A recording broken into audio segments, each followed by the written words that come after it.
And see the picture at the bottom right? It's kind of hard to see. But there's a cop. See the cop car here? Do you see this right hand with this chip on it?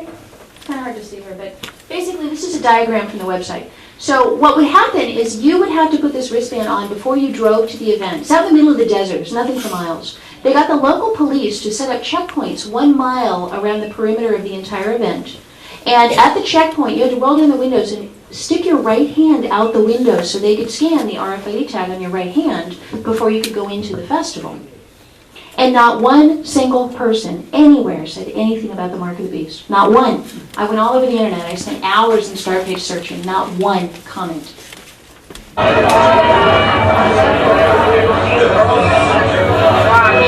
coming in with their wristbands on.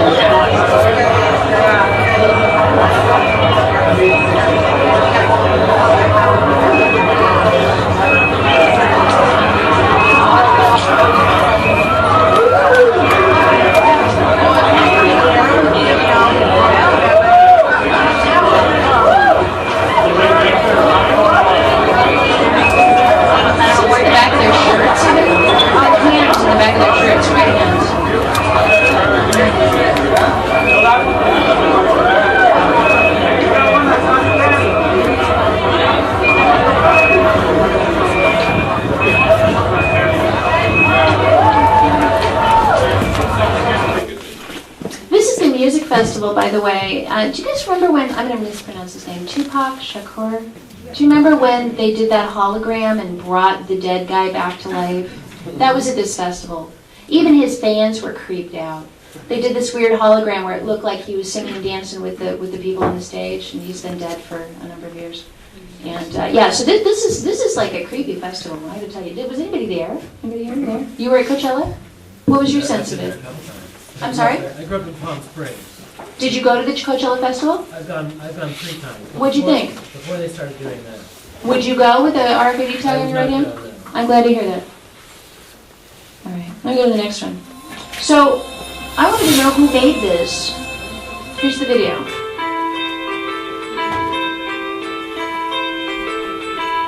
Intellytix is a leading global provider of RFID solutions for live events. Our game-changing technology helps event organisers to reduce costs, generate more income, and enhance the fan experience. We don't sell your tickets, but we can make them do remarkable things.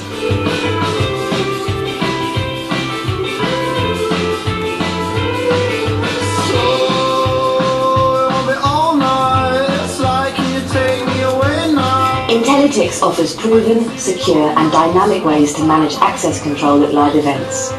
Our custom-made entrance portals and handheld readers can seal your site, including unlimited backstage, VIP, and production areas.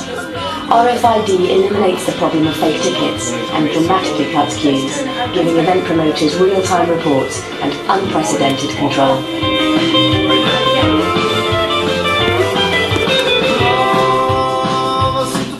All right. I'm turning the sound off because I think the music is hypnotic. I think the music is evil. I think the music makes this sound good and fun. So now I want you to watch it without the music and notice what they're doing to us with the music.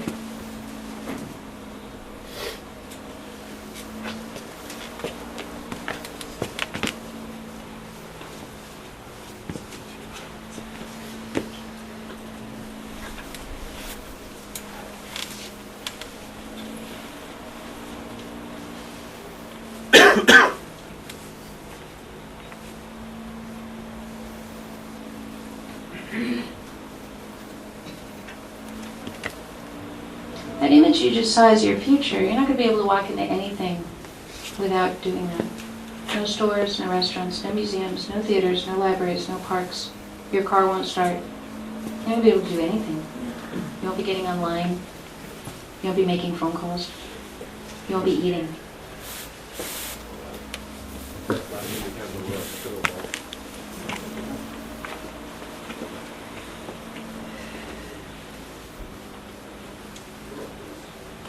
So what do they always do this? Bars, right? Bars. Rock festivals. Or they do it to captives, animals, old people, kids in government schools. All right. Yuck. another one for you. So what's the cool thing to do now? 10 years ago, when I first started talking about RFID, I would talk to people and say, they want to track you through RFID. Oh, no, I don't want to be tracked. Well, what do they do now? You go to an event, and they issue you the RFID thing, and you're checking in. I'm here now. Well, yeah, I'm here. Hey, global brain, look, I'm over here. So at this event, check in at the bobbleheads at which stage, right? This woman is walking over with her right hand and checking in so that everybody on Facebook can see where she's in. They did the same thing. 50,000 people. This is probably the biggest event at which people had RFID tags on them.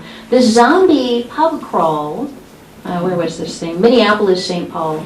People pretended to be dead. They were issued RFID-enabled wristbands to track their every move. Cool! Hooray! That'll be fun. So they walked around looking like this. And the technology company that made it was called Alien. Who names a company that? And who makes like bloody claw marks be their symbol? And then they tracked them around. Activate your wristband. So these guys got tracked every single place they went, 50,000 people, and they paid for the privilege of doing it. So it's become cool. Go on over and, check this little hand thing. There's the right hand again. And just put your little RFID tag up against it. This reminds me of the Skylanders thing. Like, who looks at that and goes, yeah, that's awesome. All right. The elderly, there's a program called Dwell Sense where they're tracking people in their homes. They will continue to target the same groups. You'll see this over and over. And once you get it, you'll start seeing it everywhere. All right. Volume again? Harlan, can we get the volume?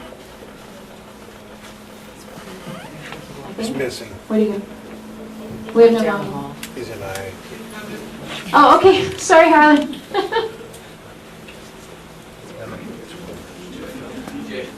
Come back now. All right, so the global brain, Google and God's mind. It's up if you need it, Kathy. Oh, okay, great. The boogie woogie Google boys, it appears, dream of taking over the universe by gathering all the information in the world and creating the electronic equivalent of, in their own modest words, the mind of God. They come out and say. All right, let me play There's a couple of things that make us different. One is that we're working with elders, and most other projects are working with either really small kids or teenagers. And I think the other really big thing is that we are focused on things people do in their everyday life. We're not asking them to do anything different than they normally do. They're making a pot of coffee, they're using their telephone, They're tracking taking their medicine. And we think we can learn lots of interesting information, some things that people already are doing, and not asking them to do extra things. And what we're really curious about is, we've selected these 3 individual actions that people are taking every day, but people doing a million more things every day. What else could we be pulling on to actually collect information about people's cognitive abilities, right? Is it how many times they get up to go to the bathroom at night? Is it how many times they interact with their kids in a week?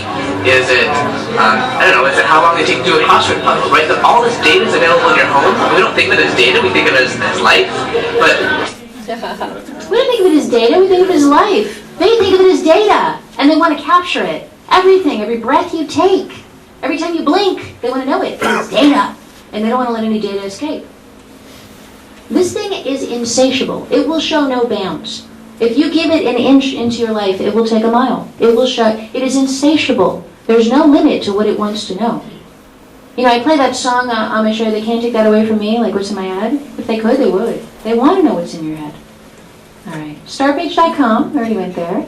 Alternative for you. This is your wallet. It tells a story. What you buy, who you love, what you keep close. But what if your wallet was engineered rather than sewn? Music. What if you were struck by a better idea? What if your wallet was a Google Wallet? Nothing to see here. It would start with your cards, credit and debit, Visa, MasterCard, American Express, and Discover, all stored securely in the cloud. All your cards all together in a virtual wallet that goes anywhere. Use it on your phone and tap to pay for a double-shot macchiato at your favorite cafe. Or a taxi ride to the club. Or gummy bears at the movie theater. And when you go online, your wallet goes with you. So it's easier than ever to order everything you need for your next vacation. And that new song from your favorite band is just a single click away.